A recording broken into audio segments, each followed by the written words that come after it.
I'm ready. All right, folks. Thank you so much. Hope you're enjoying your dinner. I noticed when I was walking around back there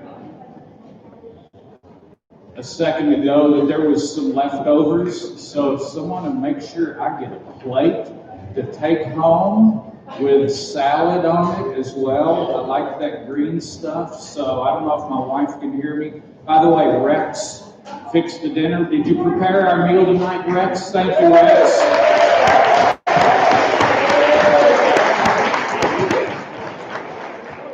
We have a full house. We have a great schedule for you tonight. We've got a couple of people that are going to speak, and our headline speaker, Mr. Covey, is going to come sliding in here any minute now. And so we're so glad I see so many new faces. And I can't tell you how exciting that is. So give yourself a hand for the new faces, please. So, and also we are, for the first time, and we've had a lot of requests for this, and so for the first time tonight, we are broadcasting live on our YouTube channel. And yes, I know, we'll probably disappear from there soon. You may or may not know that our Facebook was all completely obliviated 2 weeks ago. Before all of this great purge started, they not only closed our Tea Party Facebook down, but also everybody who had ever been an administrator for our page lost all of their personal pages as well as their business pages. So they cleaned every one of us out, no warning. It was something, community standards or something, but there wasn't any pointing to a specific post. I had several people ask me, well, what was it you said? We don't know. We just woke up one morning and it was gone. And so that was the way it is. Listen, before we get rolling too much, I'm going to have Jerry McCork come up to say the prayer. We'll follow that with the pledges. So if you can make yourself to your feet, then please do so. It is so great to see all of you here, and I just know that we have a lot to do. And there's a lot of things going to happen in the next 6 days, so be prepared. In God's Word, He tells us that He will never leave us nor forsake us, and that's what we need to count on, is that God is still sovereign and He's in control. So let's pray. Heavenly Father, we come before your throne tonight. We praise and thank you, Lord, that you're always there. All we need to do is call on you. That's what your Word says, and we need to be obedient and follow that. We thank you that we can still, at this time, freely gather in this building here and discuss things that need to be taken care of in our city, our county, our state, and our country, Lord. We're in a bad shape because of what we haven't done. So help us, Lord, to get focused on what we need to do to get you back into our country and to be a good America again. We ask these things in Jesus' name. Amen. Amen. Please stand for the pledges. I pledge allegiance to the flag of the United States of America and to the republic for which it stands, one nation under God, one indivisible, liberty and justice for all. Honor the Texas flag. I pledge allegiance to thee, Texas, one state under God, one and indivisible. Yeah!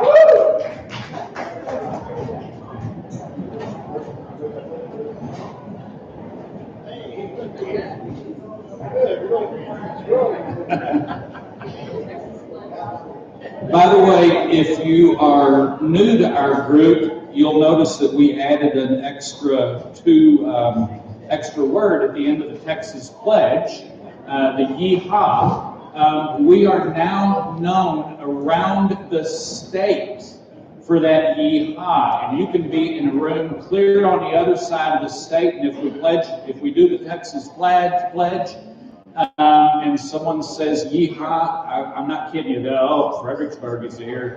That is our brand. And someone told me, and I can't remember who it was now, someone told me they were at an event recently, Saturday, and Lieutenant Colonel Alan West, was it Alan West? during the Texas Pledge, added the yeehaw at the end. So we got Allen West. And by the way, if you went with us to the Capitol on Tuesday, one of the coolest things happened. I had gone over, we had ordered lunch, and lunch was delivered, and I picked up I had this wagon that I had carted up there, and so I went over to pick up our lunches on the other side of the building, and as I was coming back across the south side of the Capitol, I see Allen West walking up with his chief of staff and his bodyguard. And so we greeted each other and spoke for a minute, and he said, well, what are you doing with all that food? And I said, well, our group's over here, you should come over and chat with them. And he said, yeah, I think I'll do that. So he walked with me over there, and about the time we got to where I would come around the corner and you would be able to see us, our group would be able to see us, I handed the cart to Allen West, and I said, you need to bring this around, you need to deliver these lunch boxes. And his chief of staff, she got all lit up and said, oh, great idea, and got her camera out. And so Allen West came around the corner and pulling the wagon and doing some kind of military chow time call or something. And it was so fun to watch the group over there, and they were all sitting on blankets, and little heads started popping up and smiles on their faces. And it was so cool. It was just really, really fun. Those are the kind of things that will happen if you'll join the Fredericksburg Tea Party in all of our events. And so those little special moments like that, and I know a lot of people have asked us to get Allen West here, and we're going to do that. We've had him before, and he's been in the Hill Country a number of times. He likes us a lot, and he's very familiar with the Fredericksburg Tea Party and appreciates our support for the Republican Party platform and our work towards that. And so, anyway, just a fun story for you. Angela, why don't you come on up? I want to introduce you guys to Angela Smith. She is the founder of this group in 2009.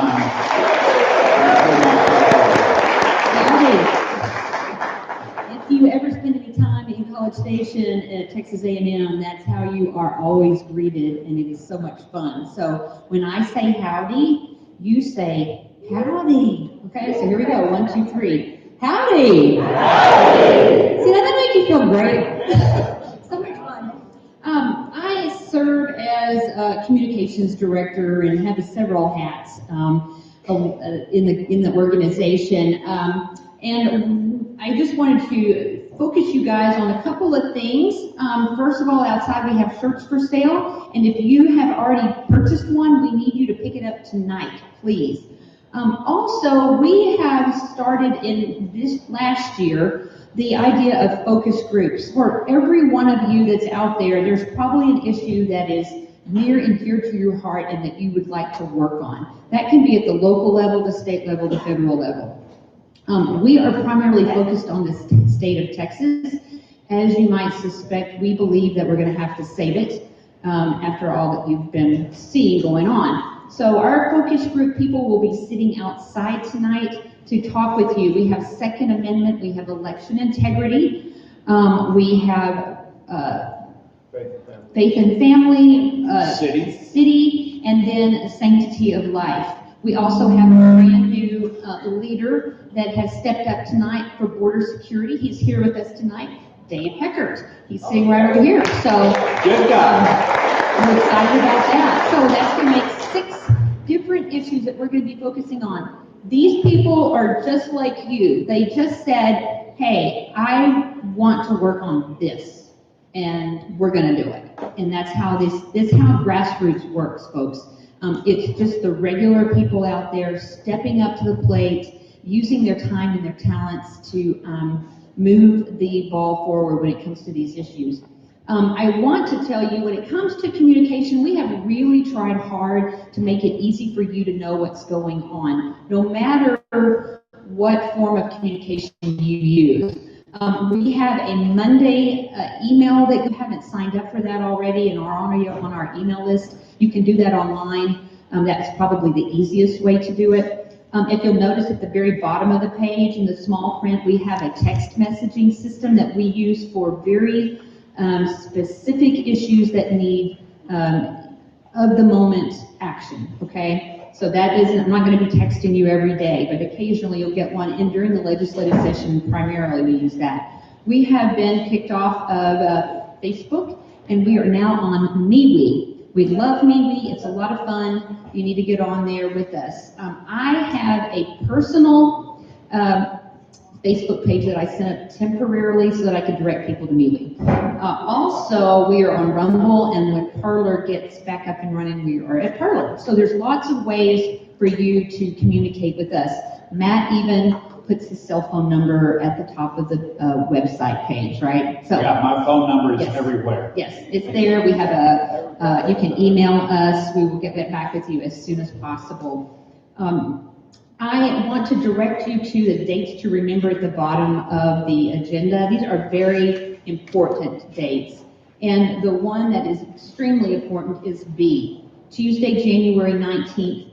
We have what is called now a shadow meeting, called the Citizens Council meeting. It shadows the Fredericksburg City Council meeting because we were locked out of in-person meetings. Please join us at Crossroads around 5 to 5:30.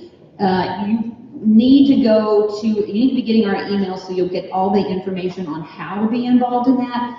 If you want to Zoom, the city has specific requirements. If you want to speak, we will be Zooming live from Crossroads. What that looks like to our city council is not you sitting at your kitchen table all by yourself.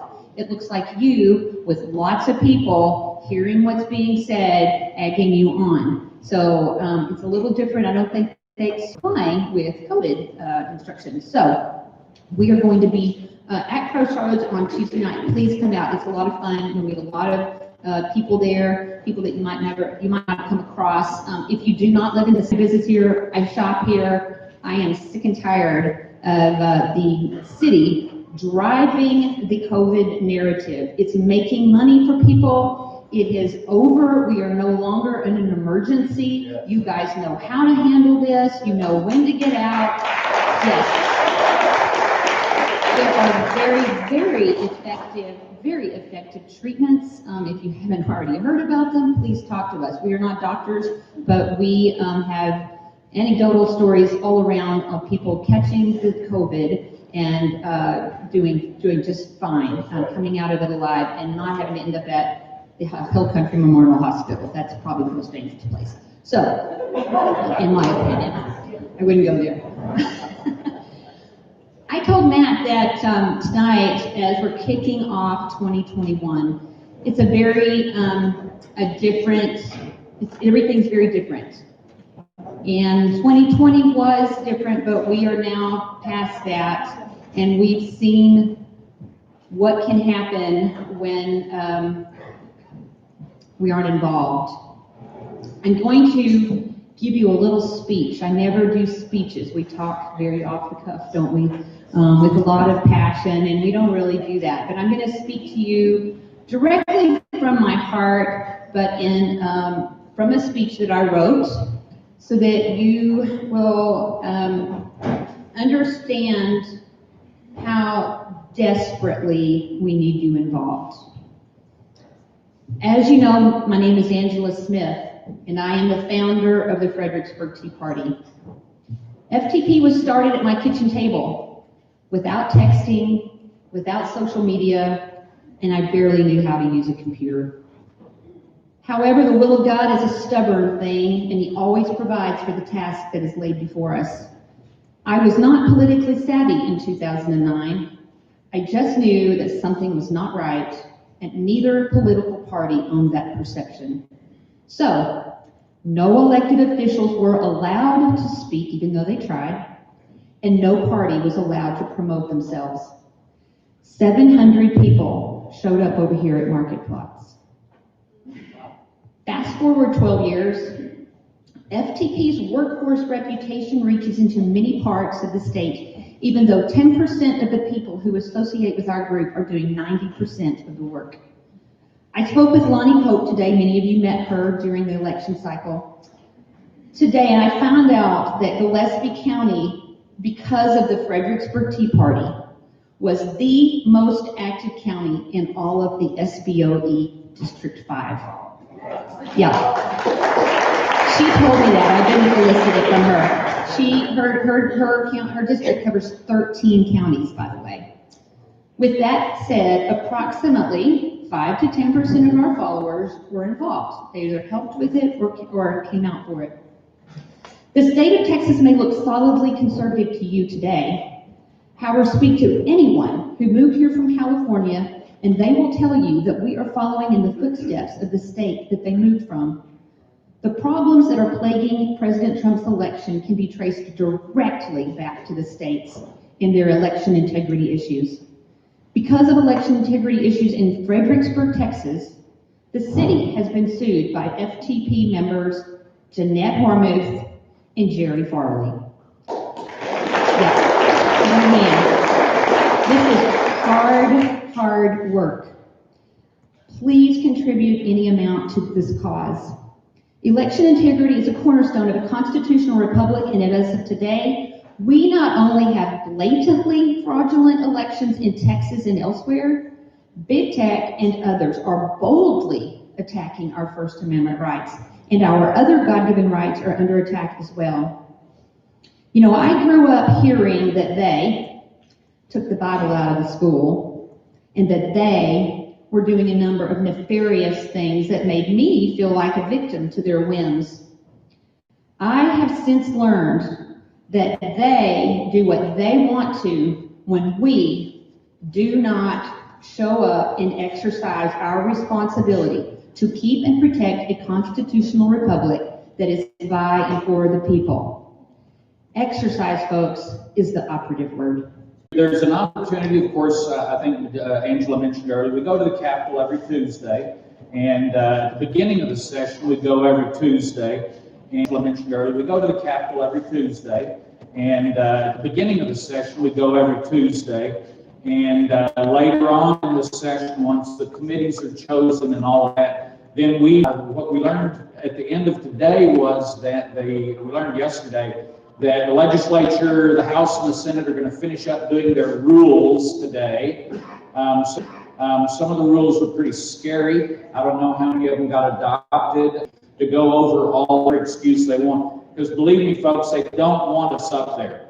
They don't mind the people that come up once a year, and I use the real estate people. And so day for someone out there. It's the nurses' day. It's the bricklayers' day. It's whatever, all right? But we go up there, and we're going to check with you and see if you followed up on that. Said they're up there. And so anyway, there's going to be an opportunity. You know, it only comes around every 2 years for 140 days. And they just managed to go on vacation for 14 days. So, and then when they get to the end, they always say, well, we couldn't get that done. In fact, what we need to do is give them 2 days every 140 years. And so anyway, our speaker tonight, why don't you come on out here, Jonathan, is Jonathan Covey, and he is the director of policy for Texas Values. And let me give you a little bit he's going to tell you more about Texas Values and what they stand for and what they fight for, but they are a tremendous resource for us up at the Capitol. A tremendous resource, and they're near the Capitol, and when we have questions or issues, or when they need someone to testify on certain bills, either for or against, they know they can count on some members of the Fredericksburg Tea Party to do that. And so these guys are great. Jonathan's going to tell you about it. It says here in his little curriculum vitae, or however you say that, he said you worked for a member of U.S. Congress. I see it didn't put a name down. Is there a reason for that? No, okay. And he also worked, it says 5 years at the Texas Capitol, was chief of staff for Representative James White. And then afterwards, a senior policy analyst for Senator Bob Hall. And I think that's where I first met you, was in Bob Hall's office. And boy, we love Senator Bob Hall. That guy, he is an awesome man. And so it says here, with his position with Senator Hall, he helped manage the policy team and was lead staffer for the Senate State Affairs Committee, which is very good. That's a very important place. He says staffing many public hearings during pro-life and pro-family legislative measures. And I could give you all of his degrees here, bachelor's from Thomas Edison State University. I've never heard of that. Where is that? In New Jersey. Oh, bless your heart.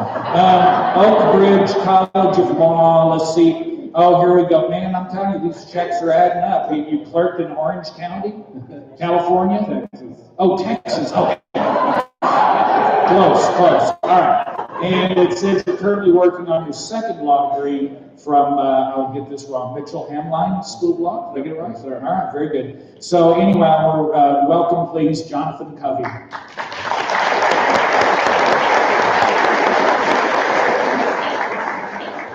Oh, thanks, Matt. I appreciate it. And, I appreciate FTP has just been a great partner members to come in when they're needed, to speak to legislators, to be there when we need them. So we're just very grateful for the partnership of everyone, and yeah, just very happy to be here. And it actually worked out really well for me to be here and come and speak to you, because I just got over my fear of public speaking last Thursday, and I got up in front of the group, and I gave this passionate speech about how nobody likes a quitter, and then they kicked me out of the 12-step program, and I was able to be here with you today. So no, seriously, I love humor in presentations. And I especially like coronavirus jokes. I've been doing those lately. They're really funny. I like those. And I would tell you a coronavirus joke, but then we'd have to wait for 2 weeks to see if you got it. So, no, but seriously, it's an honor to be with you today. And I don't have a podium, so I'm just going to hold my laptop here. But one of the real reasons I'm here is to tell you a little bit about Texas Values and what we do. So we are a nonprofit legal advocacy organization. We have over 100,000 supporters in all 254 counties in the state of Texas. So we have supporters everywhere, and we're growing, and we're very excited about that. That was maybe just a little bit. There we go. But I wanted to talk a little bit with you about kind of some of our legislative priorities and what we're doing, especially in light of session being here. And, all our minds are kind of simultaneously on what's going on at the Capitol, the coronavirus restrictions that we're all living under and so forth. And so, and also, I'd say our minds are on the freedoms that this country was founded on and that we absolutely must protect at all costs. And I think it's at the intersection of those two things, the restrictions that we see that the government is putting down and the freedoms that are so crucial for us to defend. I think it's at that intersection that you'll find Texas Values right now. So let's back up a little bit. I know a lot of you, it's been a long time now, and we have been experiencing things with the pandemic, with coronavirus. And if you remember kind of back in April, Governor Abbott, well, let me back up even farther. So I was just starting to work for Texas Values. And that's a whole other story, because it was interesting working from your living room for the first couple months of the new job. But we had multiple churches back in March and April, and crisis pregnancy centers, different kinds of religious organizations. Oh, thanks, guys. I appreciate that. All that trouble. Thank you, guys. Appreciate that. So we had multiple organizations contact us, reach out to us, and said, hey, we're having problems. We're not sure. Can we operate? Can we not operate? Can we meet in cars? Can we not meet in cars? Can we meet at all? Help us to know what's going on. So you remember back in April, Governor Abbott came out with this executive order that said churches are highly encouraged to meet only virtually. And then a bunch of local governments and counties and cities and all, they followed suit, and they came in and said the same thing. And some of them went even farther, saying that churches can't meet at all. We had churches call us, and they said they were meeting outdoors in their parking lots, and the police cars in their city were circling around the building that they were nearby. And a lot of churches felt like they needed to shut down just to be sure that they were following all the restrictions that were being put in place. And, so, I mean, we never thought we would see this day. But churches were, for all intents and purposes, being shut down right here in Texas. And, of course, you know that this is not a problem and wasn't just a problem just in Texas, but it was certainly a problem in other states as well. In Nevada last year, the state of Nevada said that casinos could operate, but they wouldn't let churches meet in person. In December of last year, a California pastor was held in contempt of court for holding services indoors.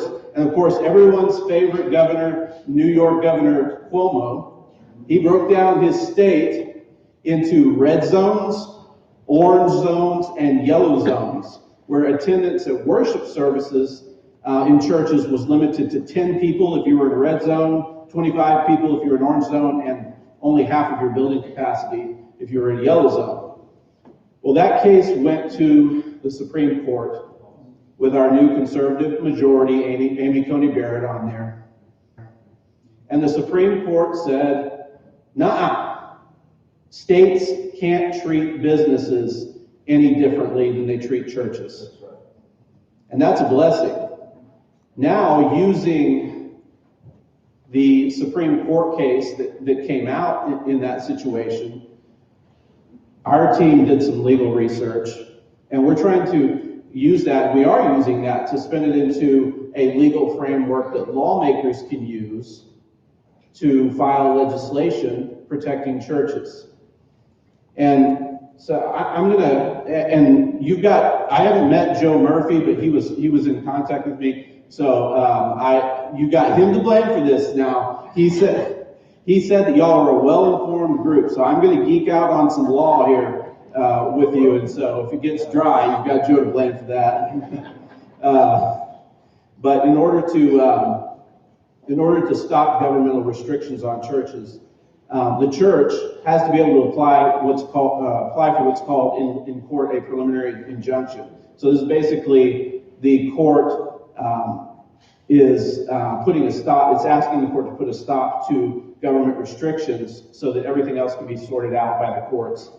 And in a preliminary injunction, a church is required to prove a couple of things. One, they're required to demonstrate that they have a strong likelihood of success on the merits. Now, hang with me here, because I'm getting to a point. I'm not just telling you all this stuff. But the first is they have to demonstrate that they have a strong likelihood of success on the merits. And the second is that they have to show that they would suffer irreparable injury if they didn't get the injunction. So the second factor really is kind of a piece of cake. Okay, so when constitutional rights are threatened, like the ability to worship at your own church, irreparable injury is basically presumed. So that's the case called the ACLU Fund versus Livingston County. The first factor is really the key issue. You have to demonstrate what's called a strong likelihood of success on merit. So what this means is that you make arguments based on the statutes that Congress and the state legislatures have enacted to protect your religious freedom rights. So everyone's heard of the First Amendment, right? But have you heard of the Federal Religious Freedom Restoration Act? They call it the Federal RFRA. Some of you may have even heard of that, but does anyone know, and you don't have to raise your hand or anything, but does anyone know why we have the Federal RFRA? If we have the First Amendment, if we have the First Amendment protecting our religious freedom rights, why do we need another law, another statute called the Federal Religious Freedom Restoration Act? Ever thought about that? Because we have a case, and here's why. We have a case that went through the Supreme Court in 1990. It's called Employment Division v. Smith.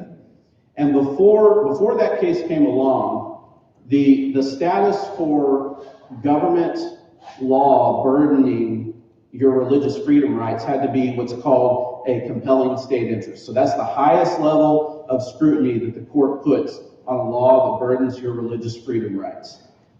However, when the court ruled in Employment Division v. Smith, they came out with a ruling that said you don't have to meet this standard. You don't have to meet this high level of scrutiny.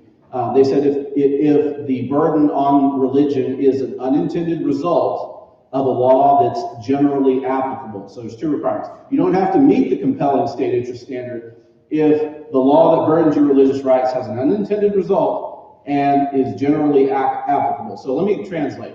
That's a bad thing.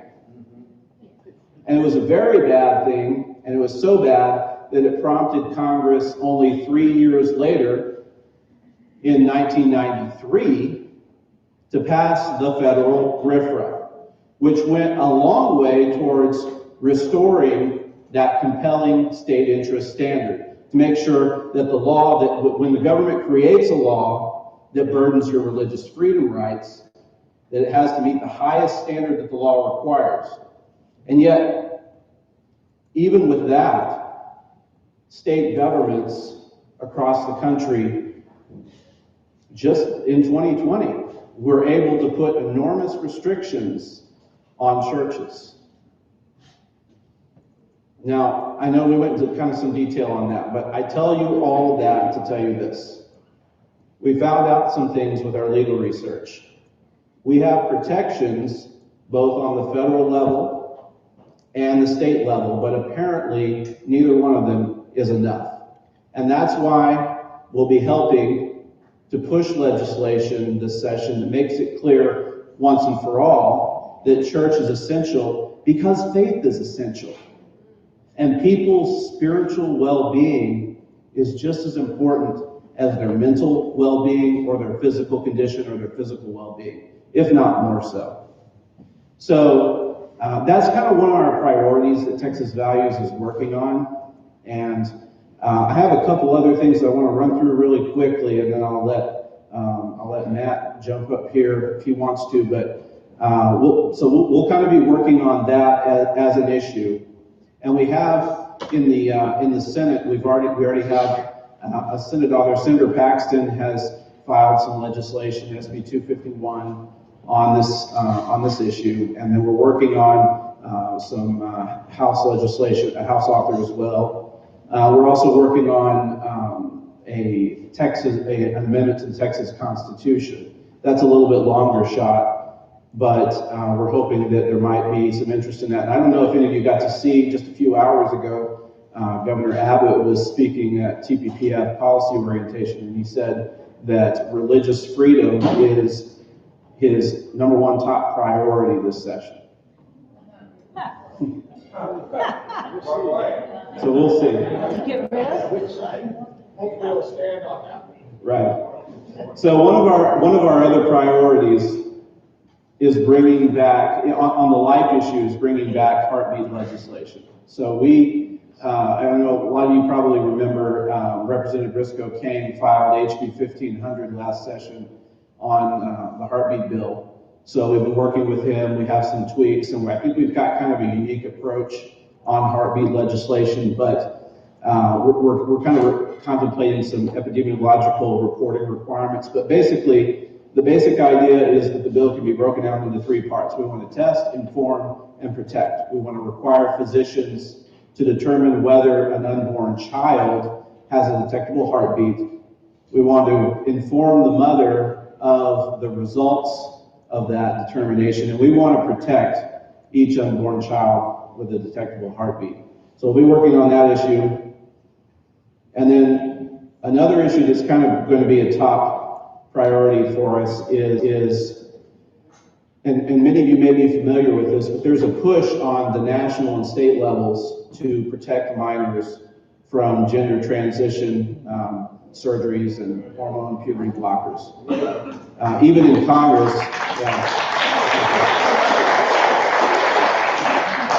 even in Congress, you may be familiar. There's kind of a movement. There was a congressman called Doug LaMalfa, I think, and he filed HR 8012, which is a federal bill on this issue. And so, we're supportive of all the legislation, and there's some legislation. I think Representative Toth has filed some legislation. There may be some others who are coming out with legislation on this issue, but we're supportive of all of those issues. We are tending to direct our efforts toward bills that focus on physicians and focus on civil penalties and professional discipline for physicians that allow these kinds of procedures and give this type of medication to minors. But we're going to be supportive of all the legislation that comes across that has that thrust. So, and our friend Ryan Anderson down at the Heritage Foundation, who incidentally was a speaker at our policy forum this last year, did extensive research on this issue. And one of the things he found was that there is abundant evidence that medical transitions harm children, that puberty blockers and cross-sex hormones are not risk-free and they're not reversible. And medical transitioning overall doesn't carry the promised benefits that a lot of people are saying they do for the health of children who are experiencing dysphoria and things like that. So those are kind of some of our top 3 issues that we'll be focusing on this session. We are excited. You know, this is going to be a completely different session than it has been in the past. There's going to be so many new challenges, but also a lot of new opportunities. My team was going around. We have 3 or 4 people on our policy team now, and we were there on opening day, and we were going around talking to some of these offices. We went to Senate offices, we went to House offices, and the one common theme that we saw throughout a lot of this was they said, "You're the only group that came to visit us."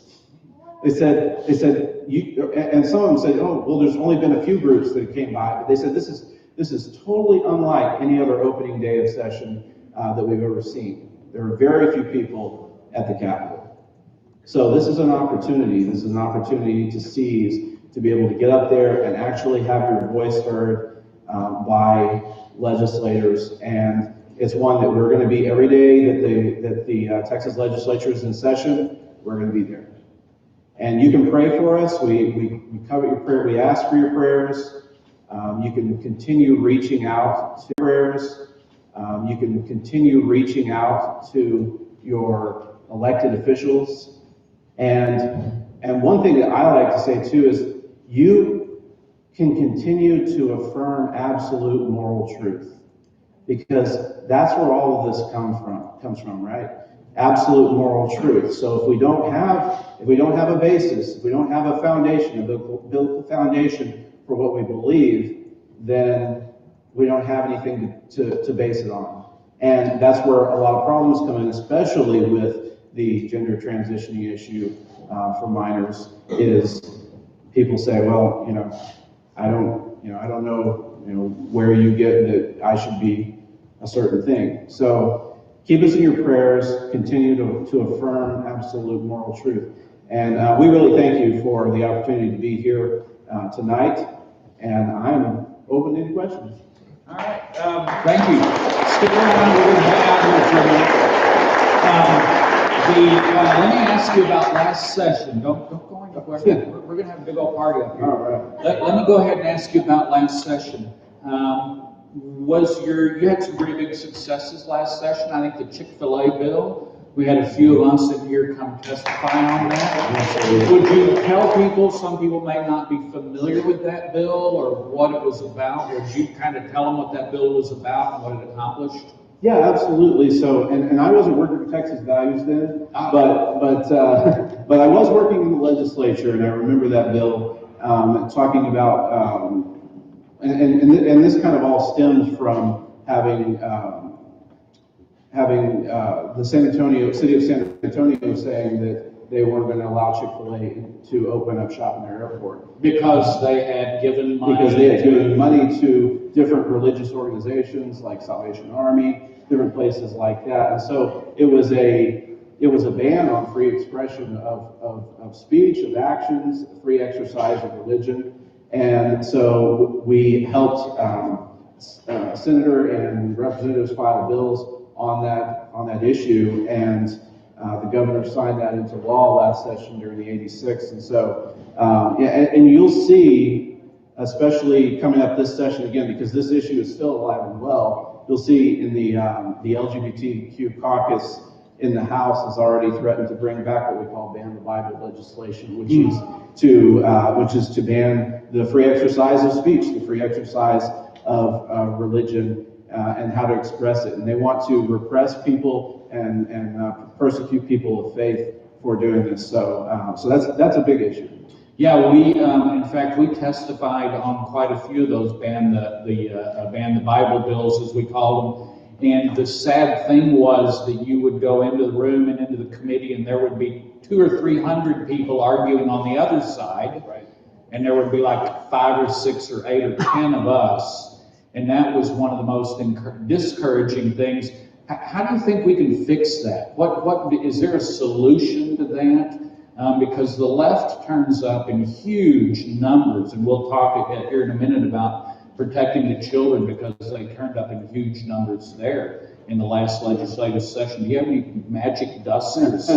Anything we can sprinkle? What's the key to that? I think, and I won't pretend I have anything special, but I think that believing in and understanding that we have truth on our side is the most important thing. I think if we know we have truth on our side and we can go up and speak confidently and assert who we are as Christians and what we believe, I think we should be able to be just as confident as they are in testifying for these bills and showing up for these hearings. So you guys obviously are keeping a list of bills that have already been filed. We are. And you are, and so where can we find that list of bills? Is that on y'all's website, or do you have So we'll be putting out some information. You can go and find a lot of that information on our website. Okay. We'll also later on in the session we'll be putting out 4 vote recommendations for various bills that touch on these type of issues. So we'll be analyzing a lot of bills during the session, a substantial amount, both on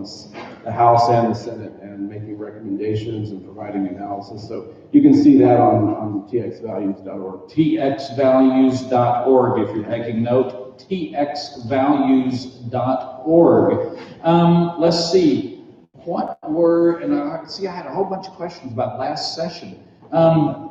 Let's go back to protecting the children. That was something that just, it blows people's mind when you tell them that 2 of the largest clinics for gender transition in the country are in Texas, one in Dallas and one in Houston.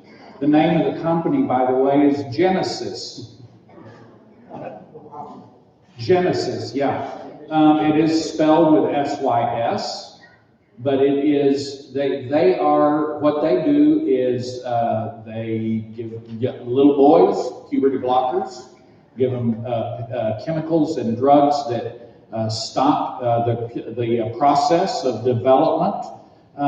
Most of those drugs, they're going to be sterile for the rest of their life, right? Is that a rumor, or is that true? No, that's absolutely true. And we find, like I was talking about with some of the research that we've seen from some of our friends, puberty blockers are advertised and marketed as being reversible, but they're not.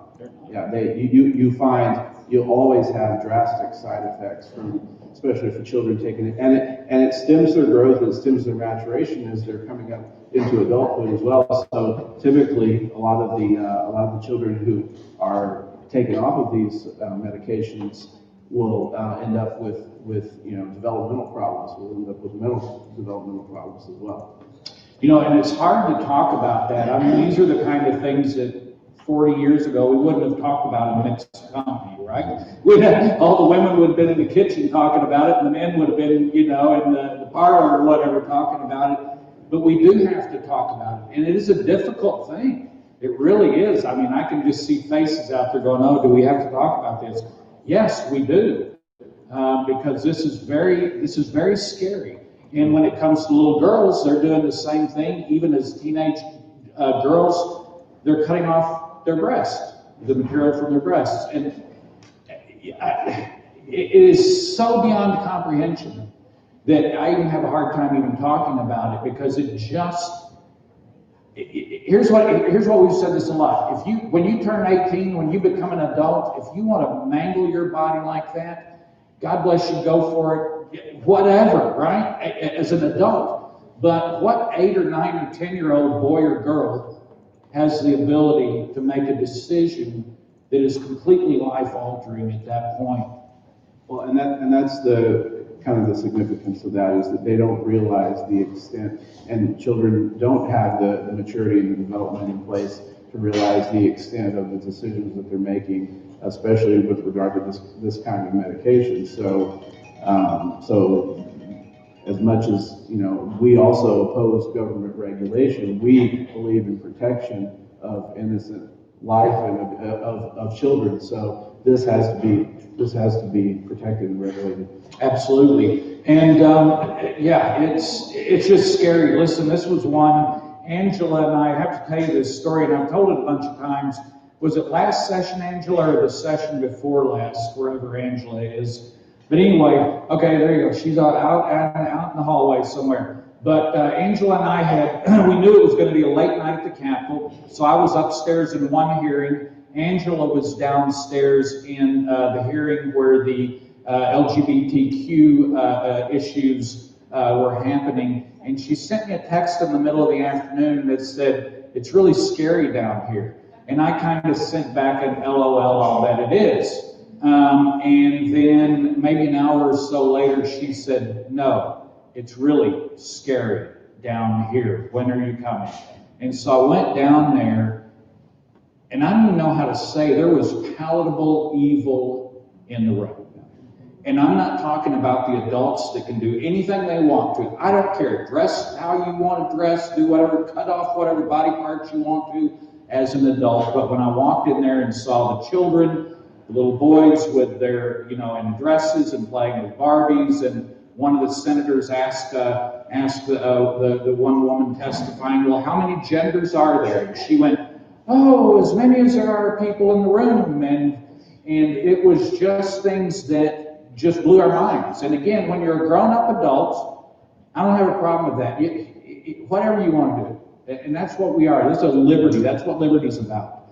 But when you're putting that onto a child, what bothered me and what made me nervous in there, and by the way, there were over 400 people testifying in favor of these special protections, and there were 11 of us against it. And we're down there, and I'm telling you, when they finally figured out that our little row of people, that we were actually testifying against, boy, we got some evil looks, we got some dirty looks. It was very, very frightening down there. I know Monica, raise your hand, Monica is going to be taking up that issue for our group this year and is going to be the forefront on that. So if you want to get in on that fight, make sure we'll put you in touch with Monica sometime. And Matt, with Monica sitting here too, it reminds me kind of something of, and I totally agree. It's frightening, it's disturbing. And one of the issues that we're working on, and Monica knows this as well, is and have been working on for the last probably year and a half, was with the State Board of Education, and trying to make sure that their TEKS review, the TEKS are the standards that you use for the public education curriculum, make sure that those did include sexual orientation and gender identity language in them. And it's just frightening. It's frightening to see places like Planned Parenthood that are talking about putting this in there. And one of the things that really scared me, and I'm sure Monica can attest to this too, is when I heard them say that parents are a barrier to service. That was frightening. Parents are a barrier to service. And I thought, wow, what more need you say? That's evil, and that's difficult. So yeah, I totally agree with you, and hardly approve. It's just it's a difficult issue with a lot of difficult things to talk about. I had a teacher a couple of years ago, just in very casual conversation, said, "Yeah, if the parents would just leave us alone, and it was like, so they could do whatever they want to you with your child." That was one of the things. So let's get away from that one. You talked about religious freedom, and you have some bills coming up on that. The heartbeat, I have a question for you, and this is going to be a touchy one, but it has been bouncing back and forth between the Abolish Abortion group and what you're talking about, the heartbeat bill. Would you kind of tell us a little bit of the difference between those and where do you draw a line? Where does Texas Values, and why would you pick one over the other? Yeah, I can do my best. So I'm still learning some of these issues, but we are interested in pushing heartbeat legislation because we believe that it's one of the most clear distinguishing ways to tell when a baby is alive. And so, and the issue that some people brought up with heartbeat legislation as well is, you know, when you're checking for a heartbeat, you use a Doppler ultrasound on a baby, and you might can detect a heartbeat as early as, say, 6 weeks. You use a stethoscope, you may be able to detect a heartbeat later on in the process. So what technology do you use? What are you able to use? How do you define that in a legal sense? There is the abolition. The abolition issue can be kind of broken down into a couple of things. One is some folks who believe that we should abolish abortion, and at the expense of ignoring Roe v. Wade, ignoring the U.S. Supreme Court. Some people talk about abolition in terms in general terms of just abolishing abortion, and not necessarily going as far as a couple of controversial things. One of them being ignoring Roe, another one being criminalizing behavior actions for the mother. Right. And then there's the pre-NDA, which is the Prenatal Non-Discrimination Act, which... Say that again, Prenatal Non-Discrimination Act. Tell us a little bit about that. Yeah, so that has to do somewhat with helping reduce demand for abortion and reduce the issue of discriminating against babies who may be born with disabilities in certain aspects. And you'll find that they're out there where people will try to accomplish or proceed with abortions based on the fact that they believe that fetal development has been stemmed or something where they believe that the baby won't be able to come out being perfectly healthy, being normal. Right. So that's kind of the difference in some of that. There's a lot more that we could discuss, but I think that the bottom line is that, you know, we will support pro-life legislation, but we believe that at least at this point, the best approach is to determine a detectable heartbeat and to be able to inform the mother of that so you can protect the child. You know, I think it was Iceland, either last couple of years ago, Iceland announced that they had cured Down's syndrome in Iceland. And that was world-breaking news that they had gotten rid of anybody born with Down syndrome in Iceland. And what they were doing was looking at the fetus and being able to tell fairly easily. And my wife, that's her expertise, and it is a gene or something. Right. And so they just aborted every single child that had Down syndrome. I've known, some of the people I've known with Down syndrome are the most loving. Now, it can also be the biggest pain in the butt, but they are also some of the most loving, kind, compassionate, just awesome people. And talk to my wife about that, and to say that we're just going to remove them from society because they look different, behave differently, or what have you. And we look around the country and we see people with Down syndromes running successful businesses, with living really rewarding lives. And so that's one of them. And of course, then gender selection. Do we allow parents to go in and say, oh, we have two boys and we really wanted a girl. Oh, dadgummit, it's another boy.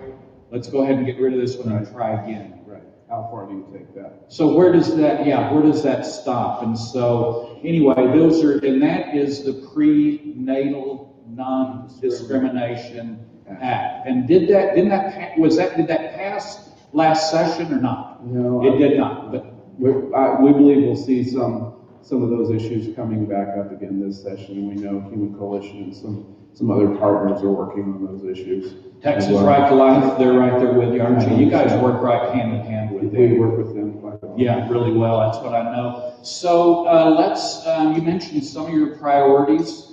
So go ahead and tell us how we join you. So let's say someone in here, they just said, man, I like this guy. I want to do what I can for Texas values. I have told people many, many times that if you'll just walk into their office and say, I'm here, I'm yours, tell me what to do, I'll fight what I need to fight for. They open the door, probably even buy them lunch or something, right? Absolutely. There you We go. will roll out the red carpet. No, we have an office just a couple blocks from the Capitol. We're able to walk down there. It's very convenient. We'd love to have people stop by, but one of the big things they can do is go to our website, sign up for our email updates, our email alerts, txvalues.org. Also, sign up for our text alerts, especially going through session. That's going to be really important because we'll be sending out text alerts. You can text TX values to 797979, and you can sign up for our text alerts. And we'll be sending out things, so you'll have things come to the floor, or if we know about things that are happening in advance, we'll try to warn you, give you a warning before that comes down, so that you have time to call your senators, call your representatives, make whatever plans you want to make. So, Do you have Elizabeth still working down there? Mary Elizabeth. Mary is Elizabeth. still with us. Oh man, I love Mary Elizabeth. She is And good. if someone wanted to testify on or for or against the bill that y'all were working on, would you help them write their testimony? Absolutely. Provide them talking points, anything we can do to help.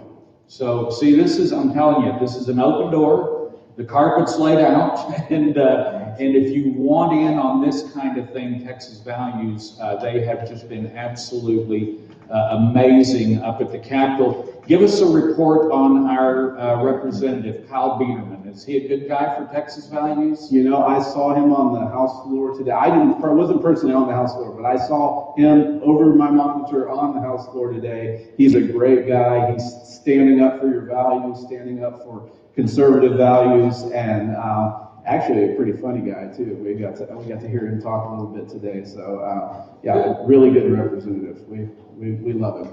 Good deal. And was there a vote? Are you familiar with the vote today that had to do with abortion and being voted on before they renamed any highways or anything? Do you know anything about that bill? I've vaguely heard about it. Yeah, so what we heard was that Representative Brian Slayton had brought that amendment to the House rules, saying that you needed to vote on abolition of abortion before any other vote was taken on the House floor, and I don't believe that It did not pass. amendment passed, but it was a great one, and we'll certainly be looking at who voted against it. So. Yeah, well, it was pretty easy. There were 33 that voted for it. Biederman was one of them, and if you're in Kerr County, Andy Murr was also voted on the right side of that one. So Andy Murr doesn't do a whole lot of good things most of the time, so you need to call him and pat him on the back and thank him for that vote today if you want to do that.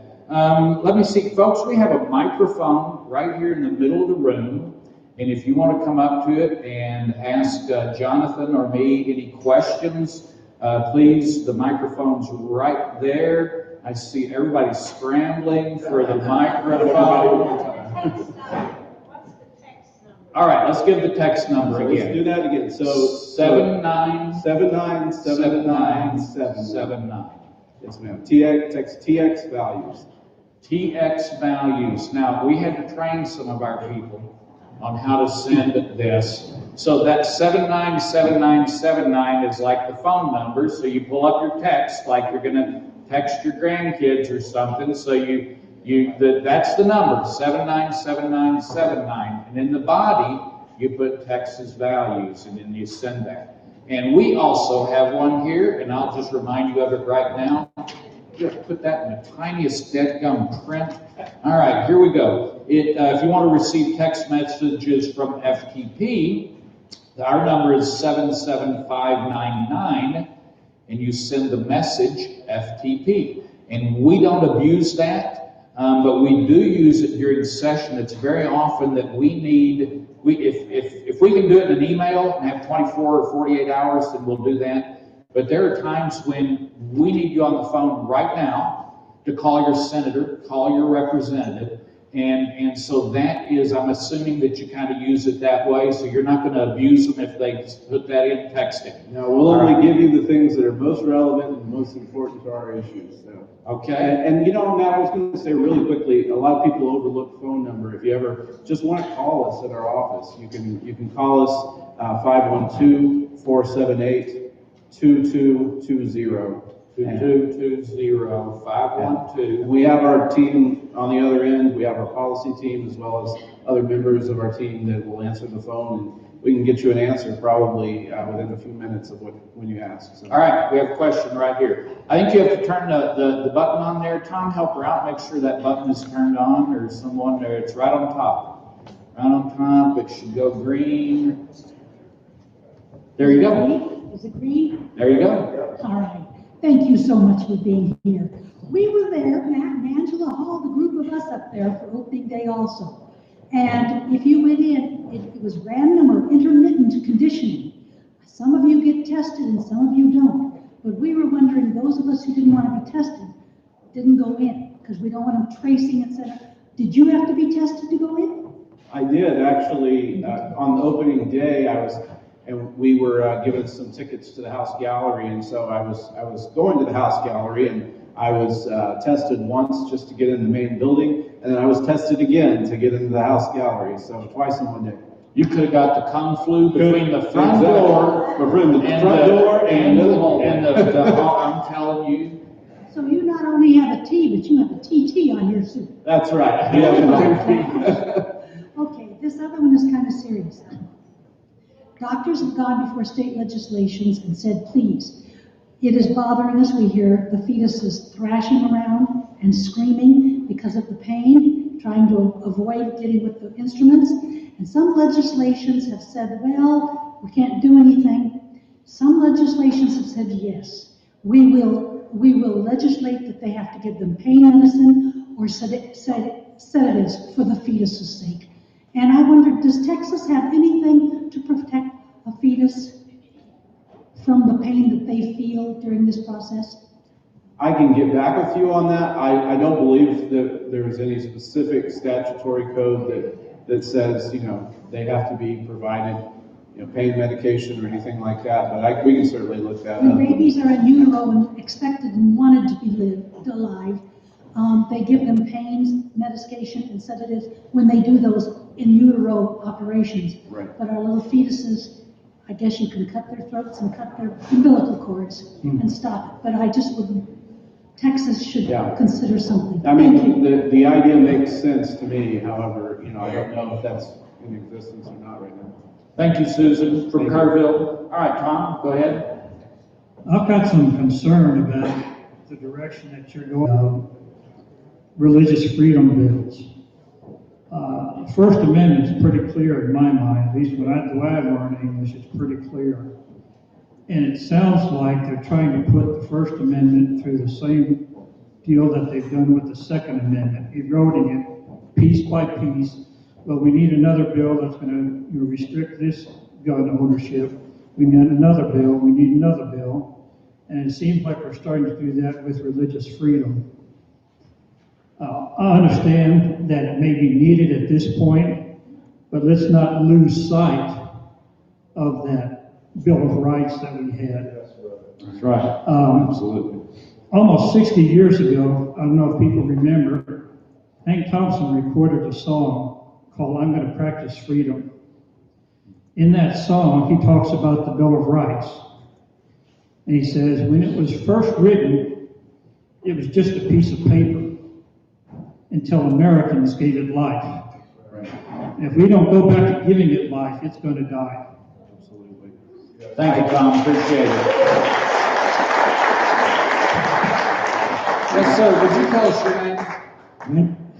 My name is Ken Kuby. I'm out of Minnesota. All right, Ken, welcome. I just joined the Tea Party down here, but I belong to an organization up in northern Minnesota called the Rocks and the Cows. Okay, there we And go. what's interesting is you really gotta fight from the ground up. I used to be the mayor of the city of West St. Paul for 9 years, on the city council for 7 years. And from a political standpoint, I got involved with the Amish up in northern Minnesota. And I had the opportunity to bring a sheriff and also a nurse from the hospital up there. And because they were concerned about churches. And the Amish believe very strongly that they are the church. They don't have a church building. Every other week they go to a different farm and have their church there. And then finally we got in touch with the governor, and the governor said, we first put up a sign in Boston. I don't know if you saw it. I sent it to Harley, and it had a picture. It says, you may call us cows and rocks, but we're, I think, a little bit smarter than you. And then we had a picture of him with his head up, pardon my language, head up his ass. And the governor wanted to have us take down the sign. He said he wouldn't give us any money for our school. So I said, you got nothing to do with that. But then, to make a long story short, I had the opportunity to take a very Christian sheriff to the Amish, and he said that as long as you want to practice your religion, you can practice your religion. We're not going to stop you. We're not going to arrest any of you. Because the governor said that because they didn't have any electricity, they don't have a TV or a radio. Part of their church program is to correspond with the other people there of what's going on in the United States. And it was interesting because all the sheriff and all the nurse said that if somebody is sick, just don't go to church at the time. But they didn't. It was interesting. And then one other story too, in northern Minnesota, there's groups of Russians up there in Erskine. And what was really strange, I had worked for a drum shop up in Bemidji, and I got over 800 Russians to vote, but for some reason only 300 of the ballots showed up, so it was a complicated thing.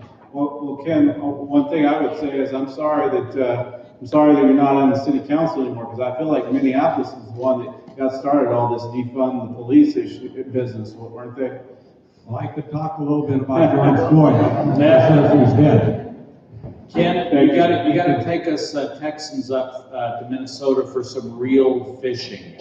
Well, what's interesting is when I was working in the drum shop at Bemidji, I would always ask the people, where you're from? And it was unbelievable the amount of people that were up there from Texas. And I said, what are you doing up here? And they said, it was too hot in Texas. We came up here. That's right, all right. And we tried to turn the state red, but just stay away from sanctuary cities. I mean, that's where the vote gets bad. Well, thank you, Ken. Welcome to Texas. Thanks, Ken. Welcome. All right, is George, you go in there you go, this is George. George Steeler, and I'm part of the Tea Party leadership here trying to do the county and city issues and bringing them forward. And on the way down here, I just got here from Dallas. My wife and I went up and back today.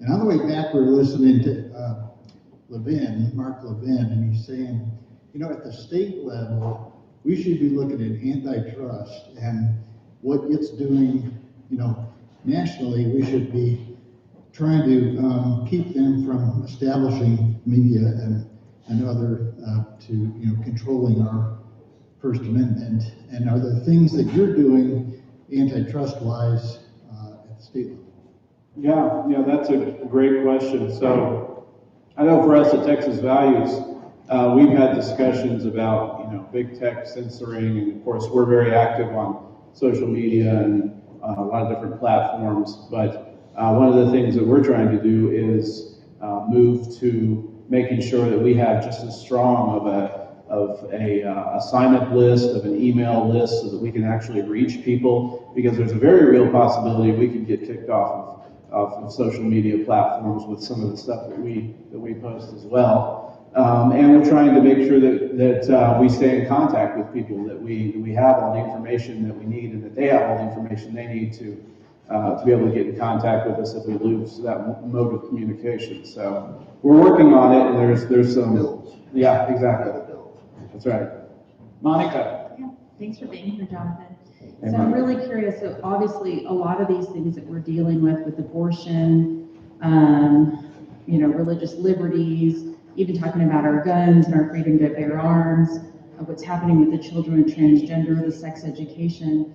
My question is, and I know you didn't list it as one of your priorities, but I'm just wondering how realistic it is and what we can do about the indoctrination that's happening in our schools. Because as we're trying to pass some of these laws, the young children are being taught that guns are bad, or being taught that they're not in the right gender. They're being taught these things, and as they're growing and no one's teaching them any different, they're going to start changing laws in the future. So what can we do about protecting the indoctrination that's happening in our education system? Yeah, absolutely. It's a great question.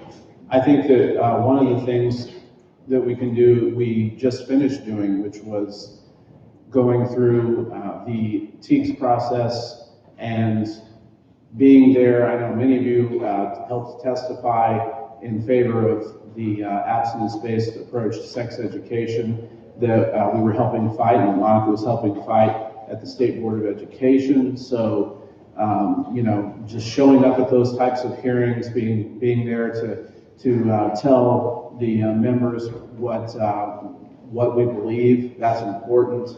I think also as parents, if you're parents with kids in school, being involved and understanding the real dangers and the real indoctrination that goes on, and trying to make sure that you counterbalance that, that you're involved in your kids' education, and that you know what's going on, because being informed is half of the battle. So. And you can also run for school board, or crying out loud, or even state representative, or state representative, or run for school board. I have a major correction to make. Our text number is incorrect on your handout.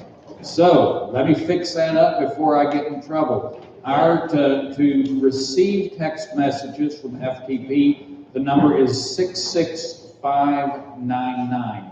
66599. Did you have a question?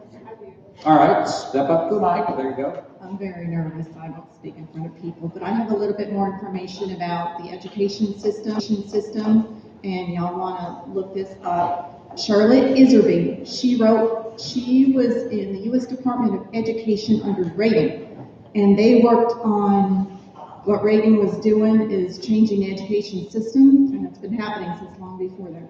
But she wrote a book it's called The Deliberate Dumbing Down of America. And if you go to deliberatedumbingdown.com/DDD, and that has the free PDF you can read, or you can order the book. And then she also has an update from 2011 to show what's been happening up until 2011 in our education system. They have occultism, they have homosexuality, they sneak into the education. So y'all look up, and if you're gonna run for school boards, please read that information, read her book. She's got multiple books on that website, and I believe they all can be downloaded. All right, it's called Deliberate Dumbing Down of America. That's the book. And then the website is deliberatedumbingdown.com/DDD. All right. Are you my secret squirrel friend? Yes, you are. All right, there you go. All right, thank you for coming tonight, by the way. Thank you. All right, folks, Bill, did you have a question? Of course, Bill always has a question. Bill, there you go. I'll start out with a very brief statement. Okay. Edward Gibbons, who wrote The Decline and Fall of the Roman Empire, considered first scientific historian back in 1700s, observed you can measure the decline of a society by its legalism and as a corollary by the number of lawyers. Our constitutional writers realized that, and that's why the very foundation of our Constitution is the Judeo-Christian moral philosophy. It's not talking about the religion, how you worship. It's talking about the philosophy of the respect for a higher power, which prevents hubris and arrogance. We now have, and fundamental to that, in which our whole Constitution rests, is for the purpose of the people, a government of, by, and for the people. And that sums up as liberty with moral restraint. So you don't need legalism. You can never legislate against murder and prevent murder, or theft, or all these. Those are in the hearts of men. And what I see as you just look at what the Democrats have done, they've got by with murder, with theft, with all kinds of blatant constitutional violations, and you have the lack of moral character, the lack of moral courage by our judiciary, which is the very foundation of protecting the Constitution.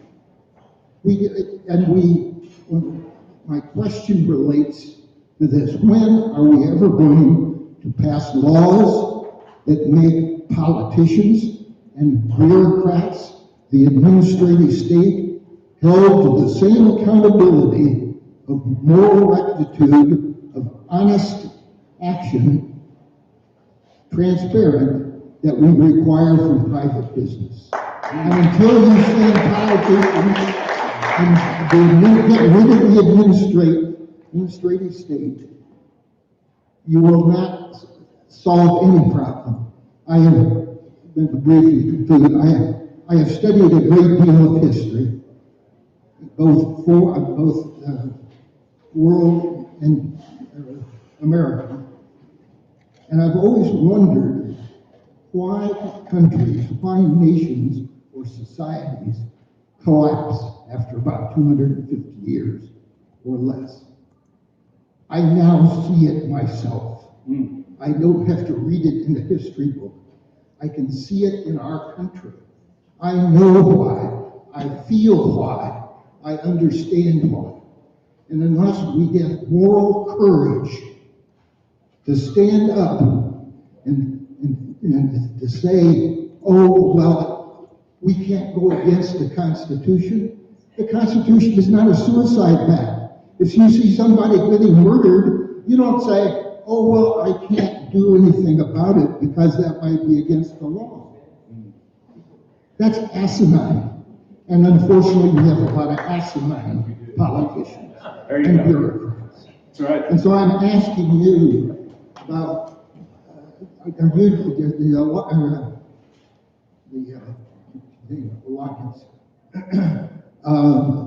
doing anything like what Judicial Watch and what Institute for Justice and so on are doing against the administrative state, against the anti-constitutionalists, to preserve our rights? Because we should not have to protect our rights. The government exists to protect our rights. That's right, that's right. Sorry. That's right. Thank you, Bill. No, we appreciate it, Bill. There's not an answer to his question, is there? No, there's not really, and I don't have one. One thing I have heard you hear people say is that you can't legislate morality. Well, actually, that's kind of a misnomer. You can legislate morality, you just can't enforce it. You can legislate morality, you just can't enforce it. There you go. You can tell people what to do, but the depraved nature of man is always going to take you in a certain direction. So I don't know if I have an answer for that, but you almost don't need me to come here and speak. These people are great. They're pretty good, aren't they? They are. Thank you. Jonathan, thank you very, very much. We appreciate you coming. Thanks.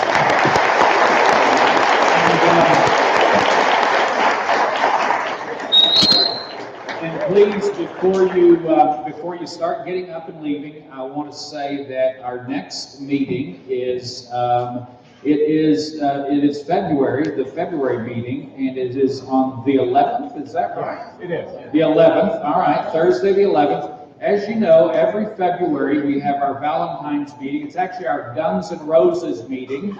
And so the ladies get roses, the men get chocolate cake. You thought I was going to say guns, didn't you?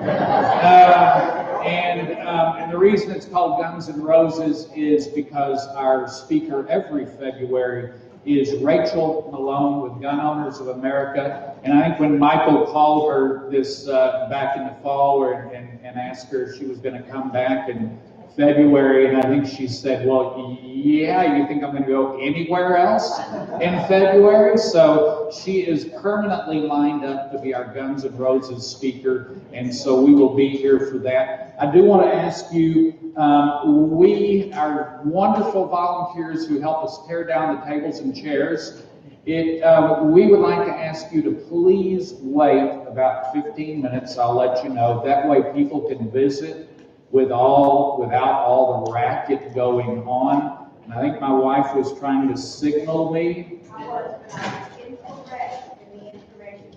All right, okay. And so we will see you in February the 11th, and if not before that, up at the Capitol. We're involved with the City Council next Tuesday night, the Citizens Council meeting next Tuesday night at Crossroads.